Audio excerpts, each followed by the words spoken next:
अस्सलाम वालेकुम, I am doctor Mujahid Farooq, your sex therapist at men's care clinics.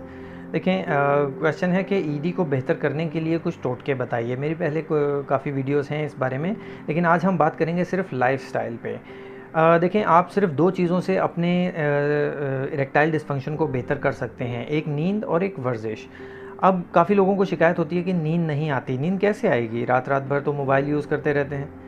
तो अगर जवान हैं तो बाकायदा वर्जिश की आदत डालें। अगर आप वर्जिश नहीं कर सकते हैं तो एटलीस्ट 40 मिनट्स की वॉक डेली करें। उससे फ़ायदा ये होता है कि आपकी नींद अच्छी होती है, और जब नींद अच्छी होती है तो आपको मालूम होना चाहिए कि नींद के दौरान आपके दिमाग में ऐसे हार्मोन्स पैदा होते हैं जो आपकी सेक्सुअल परफॉर्मेंस के लिए बहुत ज़रूरी होते हैं।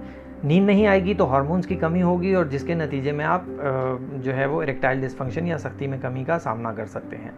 हमें यूट्यूब और फेसबुक पर फॉलो करते रहिएगा, अपने कमेंट ज़रूर कीजिएगा और क्वेश्चन से आगाह कीजिएगा। Thank you.